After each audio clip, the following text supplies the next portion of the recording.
Hi friends मु सागर आपण मैंने देखुं सागर ब्लॉग्स। तो आपण मैंने भावुथे मु कुआडे जाऊँ एत राति आउ कौन पाई जाऊँगी। तो फ्रेंड्स मु आज जाऊँगी आम देवगढ़ गणेश पूजा देखी। मु मो सांग मान सहित जाऊँगी जड़े अमर रंजित आउ मु तीन जन जाऊँ। तो मु आगुरी केवे जाइनी देखिनी कौन केमती हुए। तो आज फास्ट टाइम जाऊँगी गणेश पूजा देखी। तो चलतु मु देखी आउ कौन कौन आसी भी देखा केमती एंजॉय होजी सेटा देखा। आउ एतकी मु वीडियोटा ऑफ करुँची से पहुँचले आउ थे वीडियोटा स्टार्ट करवा। तो आम आसिक पहुँच जाइए देवगढ़ रे पूरा गेट सामना को पहुँच जाइए। आउ गेटटा बहुत सुंदर है। तो चलतु भीतर को जावा केमती कौन है देखा। तो भीतर को चलो एंट्री करवा। अरे अरे अरे केते लोक। तो बहुत लोक देखापी शुणी भी लोक हुआ बहुत लोक हुआ तो लोक भी आसी जाए। तो चलो कौन हो केमती हो आपको देखा।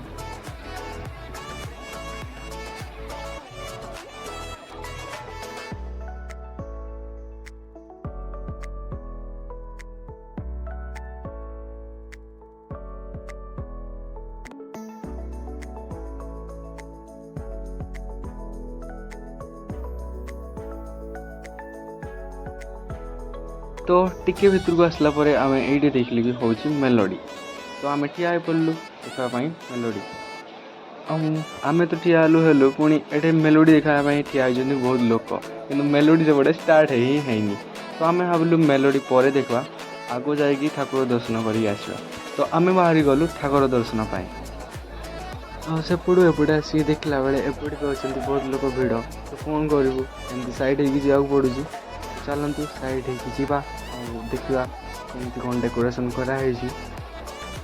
तो एत सब भिड़ भितर ठेला पेला है कि आम पहुँच जाइए गेट सामने ठाकुर को गेट सामने आउ गेट सामने बहुत बड़ा घंटी लगी को समस्त बजे भीतर को जाती। तो चलो आम भी भीतर को जा देखा केमती कौन है दर्शन करवा ठाकुर को।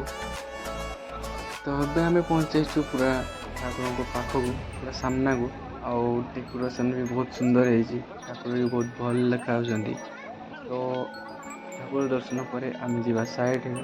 तो क्या ठिया हुआ मना समस्त को। तो आम ठिया साइड हो जाइए साइड है एपटे कौन आम कला संस्कृति। तो कौन गोटे एमती मूर्ति कर रखी जोटा कि मुझे जानी पार्नि फास्ट टाइम कौन बोली। तो सेमती किसी गोटे छोटी वीडियो कर दी से भी देखूँ कौन केमती अच्छी एपटे भी अच्छी कंडक्टर कौन रोगी एमती अच्छी। मुझे भी जापारे कौन आपड़ देखु जानवे।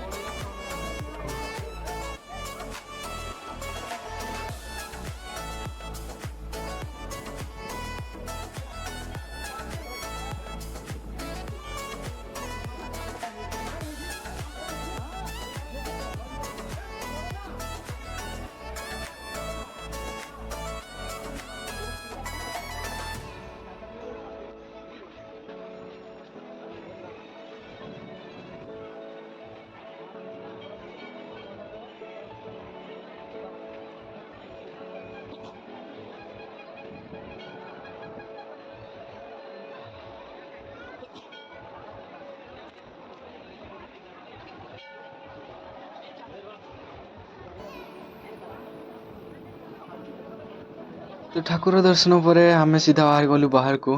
बाहर को गला बेले देखिलु गोटे सिंह अच्छी आड़े समस्ते फोटो नौ।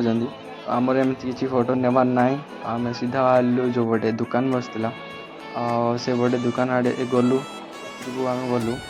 तो दुकान भीतर गला बेले आम एंट्री मारलु गोटे पान दुकान दिया पान दिया फायर पान। तो आमको इच्छा है कि फायर पान खाइबू आम बाबू कहले कि फायर पान खाइबा। तो आम भाई को ऑर्डर देलु कि भाई फायर पान कर। आ भाई सीधा लाइक गले फायर पान बनवार देखो फायर पान बना जाऊँगी। तो चलतु केमती लगुच टेस्ट करा फायर पान। तो मुझे मो लाइफ रे फास्ट टाइम फायर पान खाइबी। भाई ये फायर पान निआ नगेबे निआ नगेला खाया को देवे। आउ भाई मत दौरान खाया फायर पान मुझे खाईदेली। तो खाइला एमती टेस्ट हाँ भल लगे। तो फायर पान खाई सारापर आम चलू साइड आड़े आसला ये बस गोटे पांपड़ आ खटा दुकान। तो अमर बाबू कहले कि चलो किसी पांपड़ नेवा। तो आम पहुँची गलु भाई पाखे, भाई पांपड़ देखी। तो भाई को कहलु पांपड़ दियो, पांपड़ देले भाई। आउ अमर बाबू आमर देखुं केमती कौन पांपड़ है। तो अमर बाबू ए पांपड़ कि पांपड़ किणी सारे आम एडू बाहरबू। तो आम पांपड़ किणी सारापर ये आसिक पहुँचलु मथुरा केक सामने। आम खाइलु काश्मीर लंका। अमर बाबू खाई सारे मुझे खाली धरिकी बस वीडियो कराई। काश्मीर लंका पर टे राग लगे आम खाइलु गोटे गोटे कल्फी बाहरी गली आउ कि देखापी। एपटे आसिक देखला बेले बना हो टाटू। मु भाविली मु भी बनैबी। तो यहाँ भी भाविली कि मु टाटू बनैले मो माँ मार। तो से आम सीधा बढ़े गलु आगू। एपटे देखला बेले एपटे अच्छी किसी दूली। तो आम अमर सहित भाविलु कि चलो जा दूली बसी। आम आसिक पहुँची गलु दूली पाखे। और दूली बहुत सुंदर देखा झुलिया भी बहुत इच्छा होता। किंतु मो मुंड को आसला अरे मु तो आम गाँ दूली बसले एमती मत मुंड बुलाए। तो ये बसले कौन हम। तो ये भाविक आम से पलि आसलु। तो ये आसला बेले आम रंजित बाबू को इच्छा लगे फायर पान खायापी। तो सी आसिक खाइले फायर पान। फायर पान खाई सारापर आम सीधा से पलि आसलु एपटे जो गोटे मेलोडी होता। तो एपटे आसला आम ठिया होगी देखिलु मेलोडी।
मेलोडी देखी सारा पर आम चलू आग गला बेले देखिलु छुआ खेलना बहुत भल था। तो ସେଇଟା ଆମେ ଟିକେ ଠିଆ ହେଇକି ଦେଖିଲୁ। ତ ଏସବୁ ଦେଖି ସାରିଲା ପରେ ପୁଣି ଆମେ ବାହାରି ଗଲୁ ଆଗକୁ। ଆଉ ଏ ଖେଳଣାଟା ବି ବହୁତ ଭଲ ଲାଗୁଛି। ତ ଆଗକୁ ଗଲା ପରେ ଆରେ ଭାଇ ତ ବହୁତ ଭଲ ଡୋଲ ବଜୁଛନ୍ତି। ଏଠି ଅଛି ବି ଖେଳଣା ଅଛି ଛୁଆଙ୍କ ପାଇଁ। ଆଉ ଏପଟେ ଅଛି ଇୟରିଂ ଯେଉଁମାନଙ୍କ ଗାର୍ଲସମାନଙ୍କ ପାଇଁ ଏଇଟା ସବୁ। ଏଗୁଡ଼ା ତ ଆମେ କିଣିବୁନି। ତ ଆଗକୁ ଚାଲ ଆଗକୁ କ'ଣ ଅଛି ଦେଖିବା। ଆଉ ଏପଟେ ଅଛି ବେଲୁନ୍। ଆଉ ବେଲୁନ୍ ଭାଇ ମୋତେ ଦେଖିକି ମଲୁଚେଇ ଦେଲେ। ଆଉ ଏପଟେ ଅଛି ଫାଷ୍ଟ ଫୁଡ଼୍ ଆଉ ଛୁଆଙ୍କ ଗାଡ଼ି ଯେଉଁଟେ ବସିବା ପାଇଁ ଛୁଆମାନେ ବହୁତ କାନ୍ଦନ୍ତି। ଆଉ ତାଙ୍କୁ ଖେଳିବା ପାଇଁ ବି ବହୁତ ଭଲ ଲାଗେ। ସବୁ ଦେଖାଦେଖି ସାରିଲା ପରେ ଆମକୁ ଲାଗିଲା ଶୋଷ। ତ ଆମେ ସିଧା ପିଇବା ପାଇଁ ପଳେଇଲୁ ଗୋଟେ କକଟେଲ୍। ତ ଆମେ ପିଇଲୁ କକଟେଲ୍। ପୁଣି ସେଇଠୁ ବାହାରିଗଲୁ ଘରକୁ ଯିବା ପାଇଁ। ତ ଘରକୁ ଯିବା ପାଇଁ ବାହାରିକି ପଳେଇ ଆସିଲା ବେଳେ ଆମେ ଦେଖିଲୁ ଏଇଠି ଅଛି ଗୋଟେ କୋଲକାତା ବିଗ୍ ବଜାର। ତ ସେଇଠିକି ନ ଯାଇକି କେମିତି ଘରକୁ ପଳେଇବା। ତ ସେଇଠିକି ଗଲୁ ଟିକେ ବୁଲିକି ଆସିବା ପାଇଁ କେମିତି କ'ଣ ଅଛି ସେଇଠି ବି ଦେଖିବା ପାଇଁ ଭିତରକୁ ଆମେ ଗଲୁ। ତ ଭିତରକୁ ଗଲା ପରେ ଦେଖିଲୁ କ'ଣ ଏଠି କପଡ଼ା ଅଛି ଏମିତି ପ୍ରାୟ କପଡ଼ା ଜିନିଷ ପ୍ରାୟ ଅଛି। ତ ଏମିତି ଆମେ କିଛି କିଣିନୁ। ଏମିତି କିଛି କିଣାକିଣି କରିବା ପାଇଁ ଯାଇନୁ। ବାସ୍ ଆପଣଙ୍କୁ ଦେଖିବା ପାଇଁ ଭିତରକୁ ପଳେଇଲୁ। ତାପରେ ଏମିତି ବୁଲି ସାରିଲା ପରେ ଆମେ ବହୁତ କପଡ଼ା ତ ଖାଲି ଅଛି ଏଠି କ'ଣ ହେଲେ କିଣିବୁ। ଝିଅଙ୍କ କପଡ଼ା ବେଶୀ ଅଛି।